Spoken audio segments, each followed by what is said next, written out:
Hey guys, welcome back to my channel, or welcome if you're new. I'm Lauren.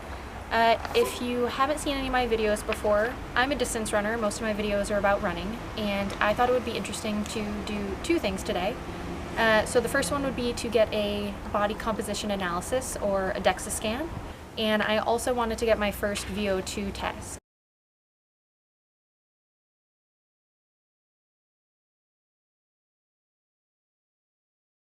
Quick intermission, this is Editing Lauren, and I wanted to just give a quick description of VO2 and VO2 max, just because I realized that was missing. VO2 max is a measure of maximal oxygen intake.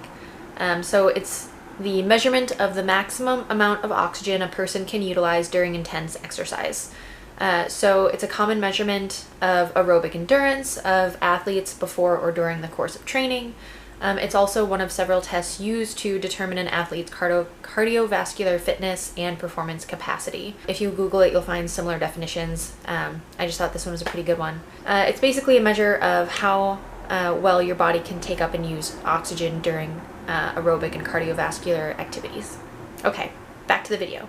I do have a Garmin Forerunner 235 that was a gift from Luis earlier this year. This does have heart rate, and it does give me estimated VO2.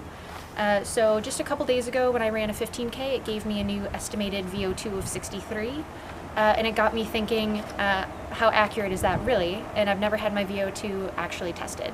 The first video that goes up will probably be the body composition analysis, where I can show today's results and two previous tests that I've had, how they change over time, and what my body composition was in those different training cycles. I'll go over my recent training when I talk about today's results, but I'm not in a marathon training cycle right now, but I have been doing decent volume. I've been racing and things like that, so I'll go over my recent training when I go over today's results.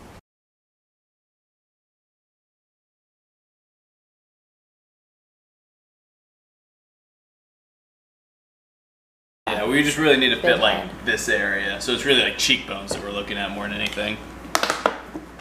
So you go ahead and hit quick start there. I'm going to give you a little 3, 2, 1 countdown. We'll start you at a whopping half a mile an hour. So feel free, adjust the speed and incline however you need there. And then pretty much just lets me see kind of what speeds and inclines you're kind of warm up at, so we can have a general idea of like your cruising pace, stuff like that.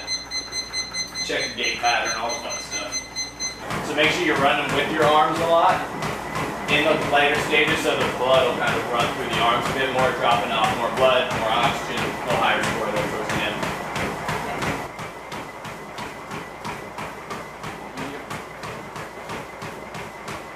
end. So you have it right under the pec line, as close as you can get there. Let's see here. That's going to have to be a little tighter if you can just keep holding that there. I'm curious to see how high my heart rate gets too, because I don't think my Garmin's super accurate. What does it say your max is? I think one time it said I got to like 200, but I'm pretty sure that was wrong. But that was like up a really steep climb at Mission Trails, and I was like hyperventilating. 200, well, you're predicted around 190, you know? So, yeah, that's not too crazy. The entire test, and I'll just kind of tighten it around there.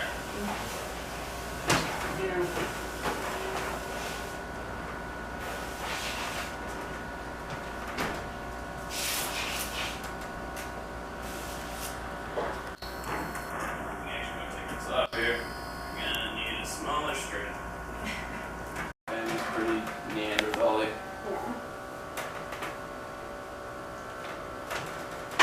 There we go, that's a better size for you. A little tight. Mostly just like my eyes are really close to the thing. How does that feel for you? That's fine. Fine, good, not gonna go anywhere. I'm gonna shake it around, make sure it's not going anywhere. Because we will be hopping up and down quite a bit during the test. Good. And mass feel about the right size. We can go smaller or bigger with that one. I think it's okay. Like, it's not super tight, but I think it's fine. Alright, so let's go ahead. I'm going to cover the end, have you breathe in, check to make sure we have a good seal, not going to lose any air. Perfect. Cool. And then it's just going to have to get calibrated to your breath rate here real quick. So we're just going to go ahead and hook you up and have you just sit down here and breathe. So do your best, just keep breathing. I believe in you can do it. There you go. And it'll be reading there and calibrating for you for the next couple minutes. Test will start you at a speed of 3.8 miles per hour with an incline of 2. Alright.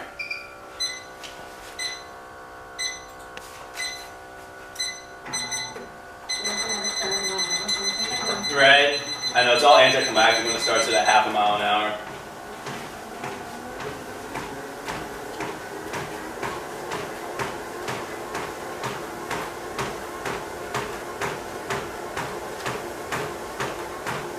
Top of the next minute, we're just going to go up to 4.5 miles an hour, keeping that incline the same for you. See how your heart reacts. The awkward half run, half walk stage, everybody's favorite. It will be gone soon, I promise.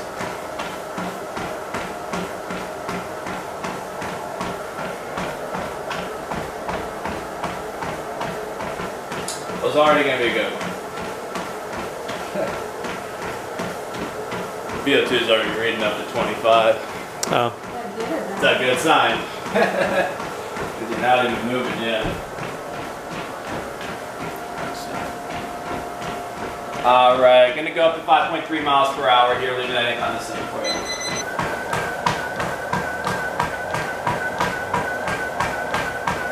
Gonna be fast, normal oxygen uptake for females. Really? Usually around 35. No, yeah. And that's at max. That's kind of. This will be a real fun one. Alright, we go speed of 6 and climb at 3 at the top of the minute. I got you.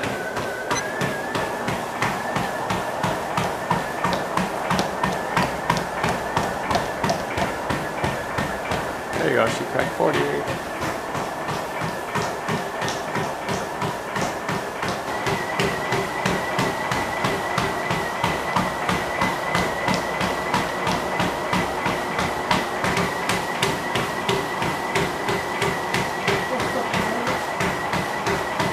We're going to go 7.2 with an incline of 4 here for you.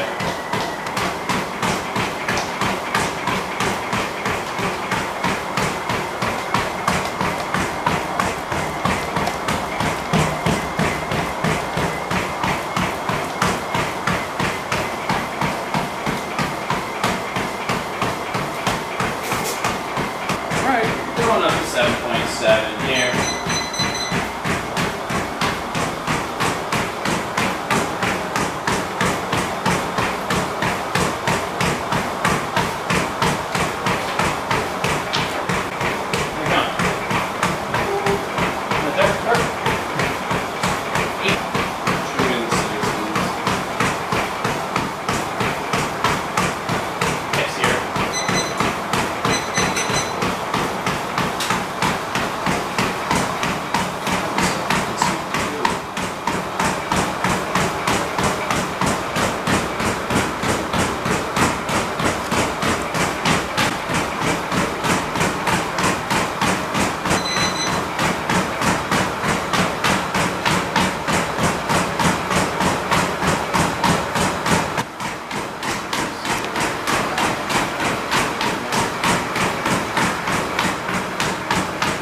Speed of 9 with an incline of 8 here at the top of the next minute.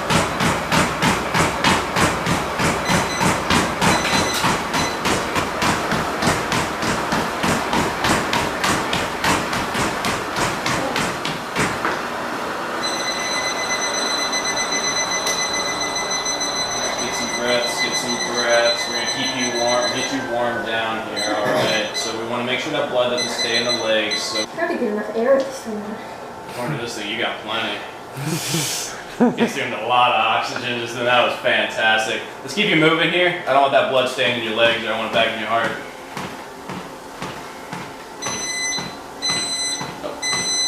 I didn't realize there'd be so much incline. It's the only way to get you guys off the treadmill, really. Like, Yep. this thing only goes up to 10. You're already at 9, so I couldn't do much more speed. This thing's really heavy too. It's surprisingly heavy. We used to run a lighter rig, but they always just slipped around a bit more Yeah. and always let oxygen escape a bit. So we're gonna keep that mask on you just for another minute here. That might be the highest one we've done. 67. Might be the highest one. It's hands down the highest female we've ever tested. It might be the highest overall even. Well, according to this, your lungs never give out. Alright, I'm just gonna reach and take this thing off you. There you air, fresh air. Oh, that's a good look.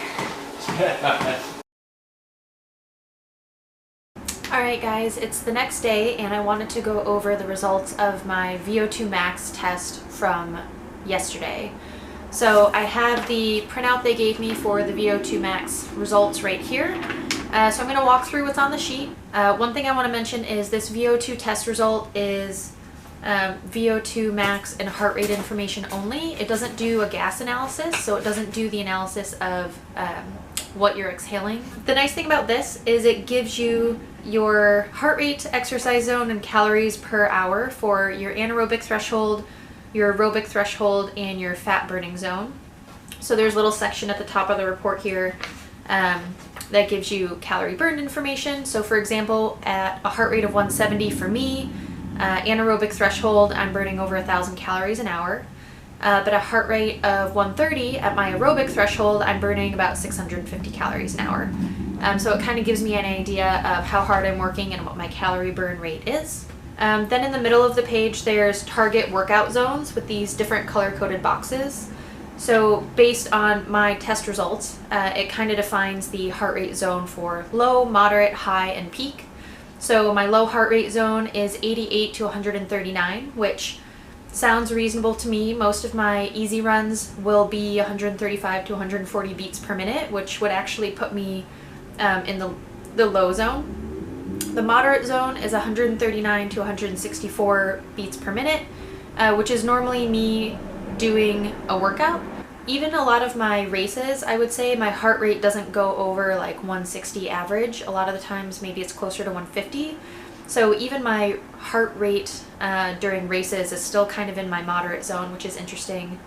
My high zone is 164 to 175 beats per minute. So I can't remember the last time I had a run, at least with the heart rate data from my Garmin Forerunner 235. That's the only heart rate monitor I wear. I know it's not as accurate as the chest straps, but those are just uncomfortable and not worth the hassle for me since I don't train on heart rate zones. But that's a different video. My high zone is really high, 164 to 175. I don't think I've ever had a run or a race that showed my average heart rate that high according to my wrist heart rate. And my peak zone is 175 to 178. So I know my watch has read out heart rates higher than that, which based on this are probably not super accurate. I know one time my watch even said a peak heart rate of like 200, 202, which probably isn't true. So I would say most of my recovery runs are falling in my low target workout zone, and even my races and workouts are kind of falling in my moderate zone. Pause for sirens.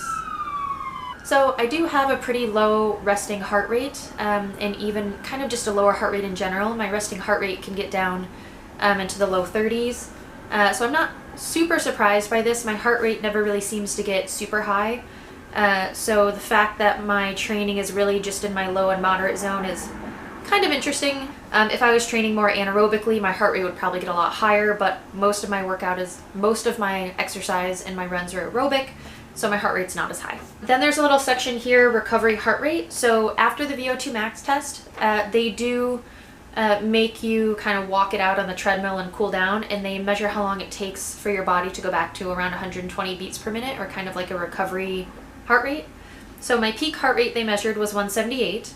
At 1 minute of recovery, I was at 133 beats per minute. So within a minute, I was already pretty much recovered down to my low heart rate zone.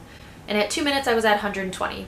So within 2 minutes, I was recovered from the VO2 test, which according to the test administrator is pretty fast. He said he's had people on the treadmill for 20 minutes trying to get their heart rate down to 120. But I think, recover pretty quickly. So then down here, cardio strength, this is where they actually have the VO2 information listed. So at the start of the test, they started me at 3.8 miles per hour on the treadmill, which is basically a brisk walk.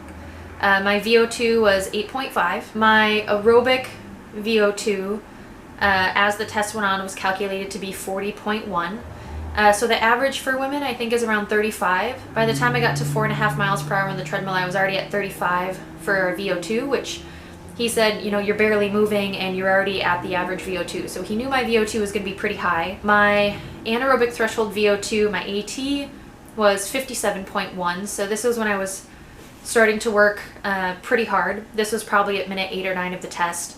And then my peak VO2 that was calculated was 65.7. That's very high for a woman. So anything, depending on what chart you're using as a reference, anything over like 40 to 50 or so is considered superior for women. I think I read online that the maximum VO2 ever recorded in a woman was like 77 in a cross-country skier. 65 puts me really close to the VO2 max of elite Olympic marathoners. I think for women that's around 67. So 65.7 is pretty high up there, and the test administrator said this might have been the highest VO2 he's ever tested at this location in San Diego. He once tested somebody who was 71, a guy out in Colorado who was an elite distance runner. So that was pretty cool. It means I'm very aerobically fit, so that's good for training purposes, and it basically means I have good aerobic capacity. So I'm 30, so I'm in my 30s. They have the chart here at the bottom. Very low VO2 is considered under 22.8. A low VO2 for women in their 30s is 22.8 to 26.9. A fair VO2 for women in this age range, 27 to 31. Good, 31 to 35.6. Excellent is 35 to 40. And superior is anything over 40. So again, 65.7 is pretty high up there. So that's my VO2 results. So I am pleasantly surprised. I don't feel like I'm in my best shape right now. I'm obviously in pretty good shape, but I'm not going through a marathon training cycle or anything that I think would kind of maximize my VO2 adaptation. So normally, if you're going through like a marathon training cycle, part of the training adaptation might include an increase in VO2. So if I was near the end of a marathon training cycle, my VO2 might be a little bit higher. What I've been doing for the last few weeks is really only about 60 miles or 100K per week.